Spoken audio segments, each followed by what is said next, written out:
What's up everyone, Mouse here again. So someone asked me about Annabella in a gas comp with Lin and Tsubasa, and I finally got the time to test it out. In this video, we're gonna review this lineup, check how it works, show you the skill rotation and the build. And of course, we're also gonna do some damage tests, use it in actual combat, and I'll let you know what I think about it overall. So let's begin.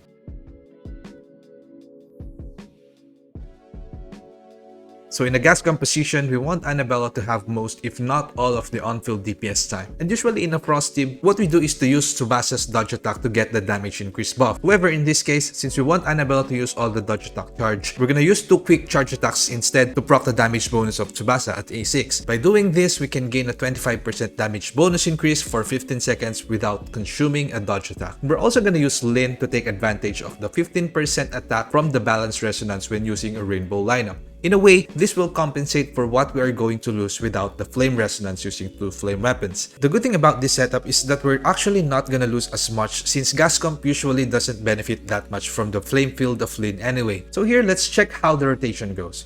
First is to drop that Lin field, 2 charge attacks from Tsubasa, switch into Clover Cross, then Ember Mag, then use dodge attacks until you run out of bullets. Just a quick tip, be careful about going too fast because sometimes cross snipe gets cancelled. So let's do it a bit faster again. Lin field, 2 charge attacks, switch into Clover Cross, Ember Mag, then use dodge attacks until you run out of bullets. So now here's the tricky part. Most of these actually have a long animation time for discharge and the damage and effect isn't that great. So what you can do instead is to cancel the discharge animation by pressing jump immediately after switching to the weapon. So basically that's gonna be the skill rotation here. And now that we already have the basic rotation, let's try to put the matrices. For the off-field weapons, ideally we want something that can still be useful even if they're not used most of the time. For example, you can put Lin on Lin and just wait a bit or do a couple of normal attacks to suck up the 2-piece set. You can also do this if you have a 4-piece Ruby, just do a couple of normal attacks to stack up all those flame damage buff. And then we can put Lin on Tsubasa instead to proc the 2-piece set with the blooms while Tsubasa is doing the charge attacks.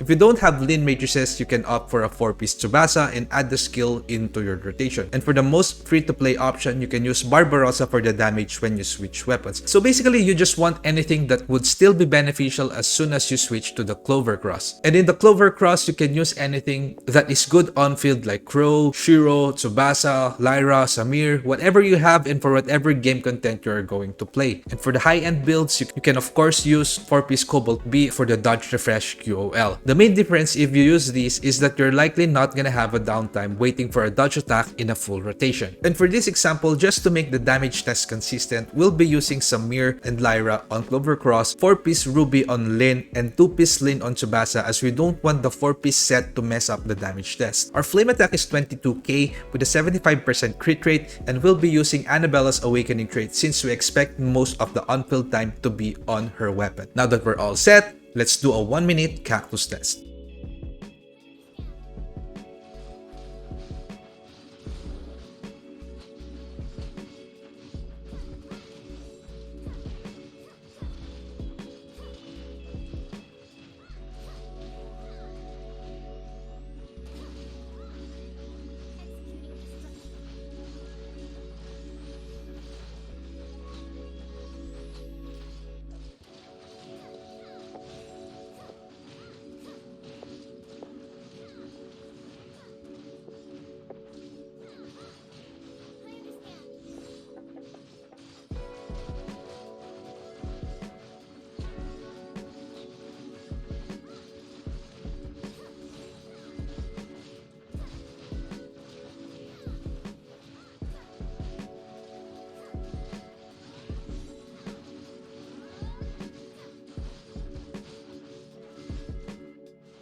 We got 46 million damage in 1 minute with this setup and rotation. And to compare it with similar matrices and stats on a lineup with Ruby, on a gas comp including Ruby's stacking buff duration, we only got 41 million damage. And in a burn comp, we got 47 million in 1 minute. You can find the full video of these damage tests in the description if you want to watch it. And so just to clarify, these tests don't show which ones will perform well in actual gameplay. The rotation also might not be in its most perfect execution, and there are many other ways and setup that could change the results. For example, what's going to happen if we used 4 pieces Cobalt B instead and benefited from the Burn Ignite in a Ruby composition? So the only thing that we kind of want to establish here is that the damage is comparable. It works, and that's it. Now let's try to evaluate how this team comp performs in solo contents like Bygone Phantasm. In the case of Bygone Phantasm mob floor, it was very difficult to play, again due to the lack of a shatter weapon, and controlling multiple enemies is actually quite challenging. I don't recommend this lineup in these kinds of floors.